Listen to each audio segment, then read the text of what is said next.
Shri Venkateswara gold తాకట్టులో ఉన్న మీ బంగారాన్ని విడిపించి కొనబడును.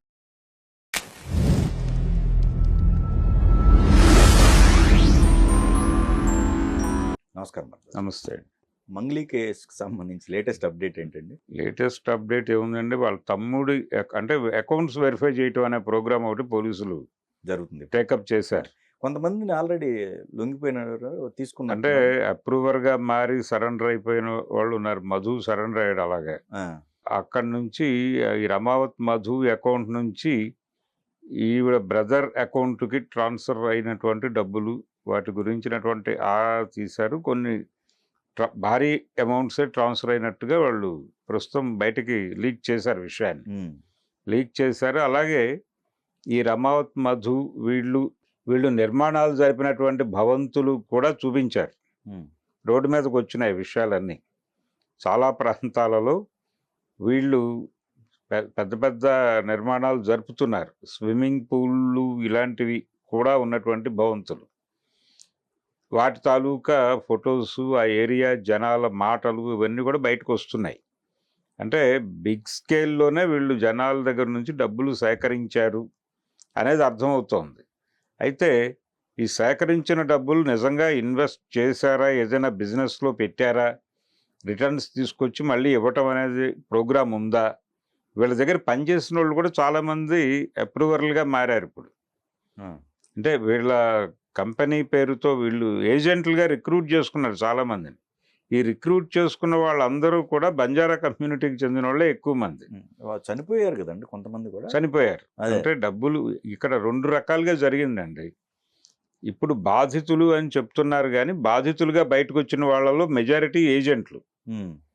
వీళ్ళు అంటే వాళ్ళు చెప్పారు వీళ్ళకి ప్రోగ్రాము, మనం ఈ డబ్బులు తీసుకెళ్ళి ఒక చోట ఇన్వెస్ట్ చేస్తాము, అక్కడ భారీ లాభాలు వస్తాయి, ఆ లాభాలను పంచుతాం అనగానే వీళ్ళు ఏం చేశారంటే ఊళ్ళల్లో చాలామంది దగ్గర సేవింగ్స్ ఉంటాయి. ఆ సేవింగ్స్కి మీరు బ్యాంకులో వేసుకుంటే రూపాయో ₹1 వస్తుంది, అలా కాదు, మీకు ₹4 ఇంట్రెస్ట్ వచ్చే మార్గాలు ఉన్నాయి మా దగ్గర పెట్టండి, మీ డబ్బులు 3 చేసుకోండి అని చెప్పి ఆ డబ్బులన్నీ తీసుకొచ్చి వీళ్ళ దగ్గర పెట్టారు ఏజెంట్లు. అదే పెట్టిన తర్వాత వాళ్ళకి వీళ్ళు జవాబుదారీ. వీళ్ళు మొదట 2-3 కిస్తీలు ఇచ్చారు, ప్రాపర్గానే పేమెంట్లు జరిగినాయి. ఈ జరిగింది ప్రచారమై చాలామంది వచ్చి దూరారు దీనిలోకి. ఈ దూరిన తర్వాత వీళ్ళ దగ్గర నుంచి రీపేమెంట్ అనేది ఆగిపోయింది. ఆగిపోయిన దగ్గర నుంచి ఈ క్రైసిస్ మొదలైంది. ఈ క్రైసిస్ మొదలైన తర్వాత మొదట ఈ ప్రెజర్ ఫీల్ అయ్యేవాడు ఏజెంటే. ఏజెంట్నే జనాలు పట్టుకుని నిలదీస్తారు. ఎరా నువ్వు డబ్బులు తీసుకెళ్ళు, మళ్ళీ ఆ పేమెంట్లు ఇవ్వవేంటి, ప్రాపర్గా నువ్వు తినేస్తున్నావా అసలు వాళ్ళ దగ్గర నుంచి తీసుకుని అన్న పద్ధతిలో వీళ్ళని జనం టార్గెట్ చేసి ప్రెజరైజ్ చేస్తున్నప్పుడు వీళ్ళు వచ్చి పరిగెత్తుకుంటూ ఒక లాయర్ని అప్రోచ్ అయ్యి ఆయన ద్వారా పోలీస్ స్టేషన్కి వెళ్ళి ఒక హడావిడి నడిచింది. వీళ్ళు అప్రోచ్ అవటం మొదలైన తర్వాత ఆయన వీళ్ళతో మాట్లాడాడు. వీళ్ళందరూ కలిసి చాలా సిట్టింగ్స్ వేశారు. ఒకళ్ళనొకళ్ళు ఇన్ఫ్లుయెన్స్ చేసుకునే లెవెల్లో మాట్లాడుకున్నారు. పర్సనల్ వ్యవహారాలు కూడా మాట్లాడుకున్నారు. ఎవరు? ఈ సుబ్బు అనేటువంటి న్యాయవాది, అలాగే ఈ రమావత్ మధు కావచ్చు, అలాగే ఆవిడ బ్రదర్ కావచ్చు శివ చౌహాన్ కావచ్చు, వీళ్ళందరూ కూర్చుని మాట్లాడుకున్నారు. వీళ్ళ మధ్య అద్భుతమైనటువంటి రిలేషన్ నడిచింది. అయితే దీంతో అతను రీపే చేసేయండి అని మధ్యలో చెప్పినా కానీ వాళ్ళు పట్టించుకోకపోవడం వల్ల అతను ఫైనల్గా కోర్టుకు వెళ్ళక తప్పని పరిస్థితి వచ్చింది. వెళ్ళిన తర్వాత అతను కోర్టుకు వెడుతున్నాడు అనే విషయం ముందే తెలుసుకున్నటువంటి మంగ్లీ గారు, ఆవిడ ఒక డైరెక్టర్ గారిని వేణు ఉడుగుల్ని అప్రోచ్ అయ్యి, సార్ నాకు ఒక లీగల్ ఒక కౌన్సిల్ని ఎవరినైనా పరిచయం చేయండి అని అడిగి, ఈ రాజు వెట్స్ రాంబాయి సినిమా ప్రొడ్యూసర్గా వ్యవహరించిన పూజారి గారిని ఆయన ఆఫీస్ నుంచి ఈవిడ కార్యక్రమాలు మొదలైనాయి. అప్పుడు ఆయన రంగంలోకి వచ్చాడు పూజారి గారు. ఆయన రంగంలోకి వచ్చిన తర్వాత సీన్ పెద్దదైంది. అప్పుడు వివాదం ఇక స్ట్రైట్ నువ్వా నేనా అనే పరిస్థితి. ఇద్దరు వచ్చి పంజాగుట్ట స్టేషన్ దగ్గర చేసిన హడావిడితో ప్రపంచం దృష్టికి వచ్చింది ఈ కేసు. ఎప్పుడైతే ప్రపంచం ముందుకు వచ్చిందో దీనిలో ఒరిజినల్ బాధితులు కూడా తెలిసింది విషయం. తెలిసి వాళ్ళు కూడా బయటకు రావడం మొదలయ్యారు. ఇప్పుడు వాళ్ళు కూడా వీడియోలు చేసి సోషల్ మీడియాలో పెడుతున్నారు. ఈ క్రమంలో నష్టపోయాం, వాళ్ళు నష్టపోయారు, వాడు డబ్బులు ఇవ్వడం ఎలాగూ. ఎందుకంటే వాడికి రావాల్సిన డబ్బులు రాలేదు. అప్పటి వరకు వాళ్ళ నమ్మకం ఏంటి, ఈడెక్కడో అక్కడి నుంచి డబ్బులు తెచ్చేసుకుని మనకి ఇవ్వడం లేదు అనే ఒక వన్ సైడెడ్ ఇన్ఫర్మేషన్తో ఉన్నారు వాళ్ళు. ఇప్పుడు ఈ గొడవ జరగటం వలన, యూట్యూబ్లో రోజు చర్చలు జరగటం వలన ఈ డబ్బులు బ్లాక్ అయిపోయినాయి. ఎక్కడ బ్లాక్ అయినాయో ఎవరికీ తెలియట్లేదు. పోలీసులు కూడా దీన్ని ఛేదించలేకపోతున్నారు.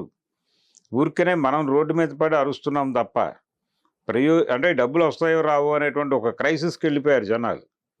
ఆ వెళ్ళిపోయిన వాళ్ళు ఈ డబ్బులు వస్తే చేయాలనుకున్న కార్యక్రమాలు ఏవో ఉంటాయి కదా. ఇప్పుడు అక్కడ కట్టినవి ఉన్నాయి కదండి, కన్స్ట్రక్షన్స్. అవును, అవి సేల్ చేయొచ్చుగా. అవి సేల్ చేయొచ్చు. అవి సగం సగం కట్టి ఆగిపోయినవి ఉన్నాయి. ఓకే, సగం కట్టి ఆగిపోయినవే ఉన్నాయి. ఇంకా ఎక్కడ కొన్నారు వీళ్ళు, ఇంకా ఎక్కడెక్కడ కొన్నారో తెలియదు. వాళ్ళ ఊళ్ళల్లో జరిపిన నిర్మాణాల తాలూకా ఫొటోస్ బయటకు వచ్చినాయి.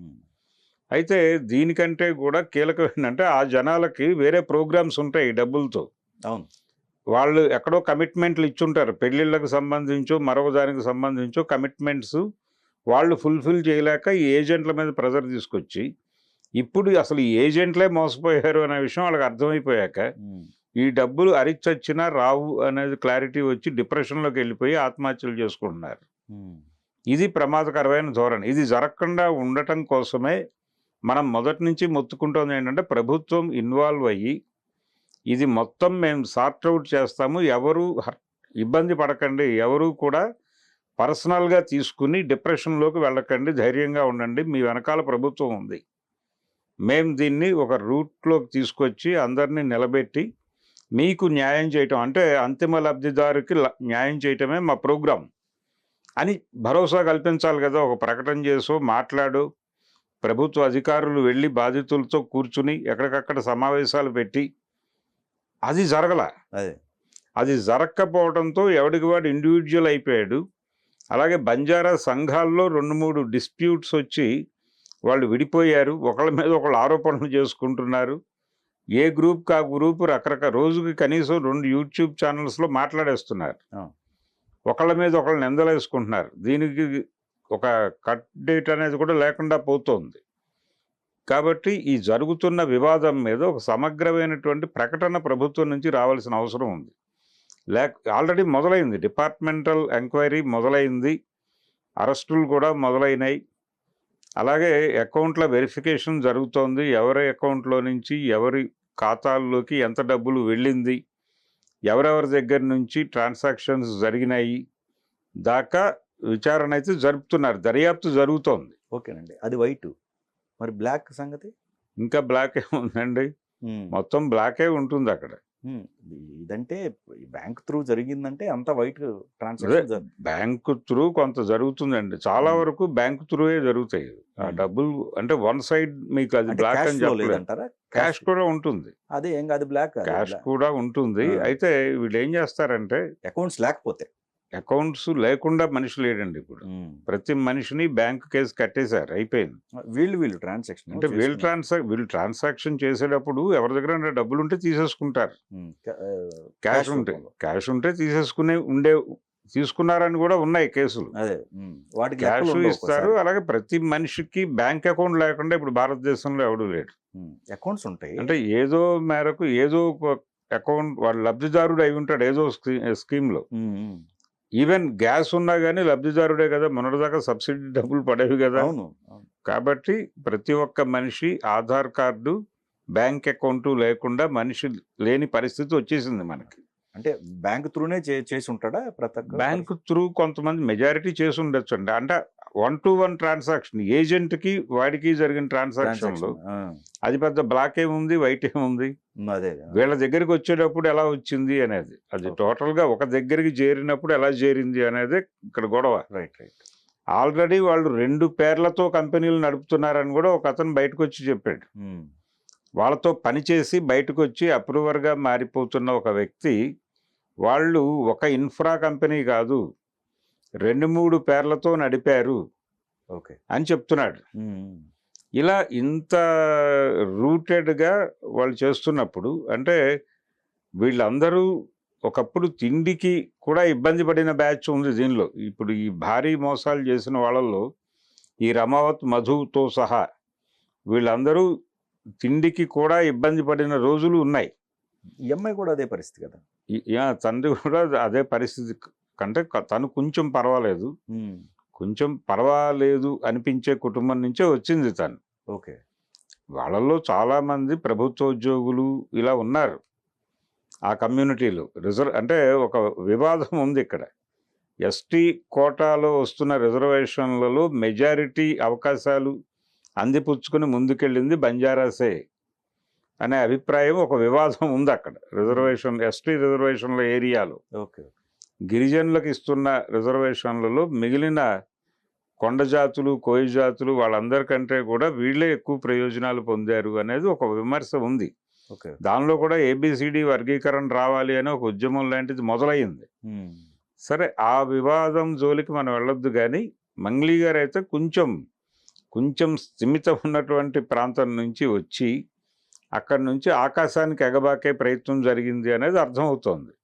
ఆవిడ వాడిన కార్లు, అలాగే ఆవిడ ఉంటున్నటువంటి ఇళ్ళు, అలాగే ఆవిడ ఎక్కడికైనా వెడితే ఆవిడ చూస్ చేసుకునేటువంటి హోటల్స్, ఇవన్నీ ప్రపంచానికి తెలిసినాయి. ఇప్పుడు తెలిసి ఇంత లగ్జూరియస్గా ఉంటున్నారా అంటే ఇప్పుడు ఉన్నటువంటి ప్రపంచమే అలా ఉంది.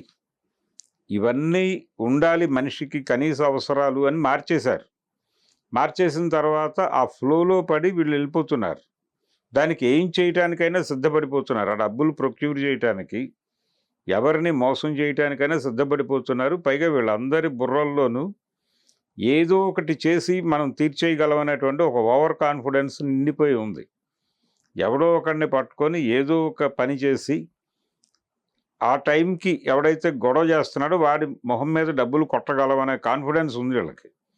అది ఎక్కడో తేడా జరిగి మొత్తానికి వాళ్ళు కంట్రోల్ చేయలేని పరిస్థితికి వెళ్ళిపోయింది. వెళ్ళిపోయిన తర్వాత పోలీస్ స్టేషన్ మెట్లెక్కారు. అప్పుడైనా సరే కంట్రోల్ చేసుకోగలిగి ఉండొచ్చు. అంటే ఓపెన్గా జరిగింది ఇది.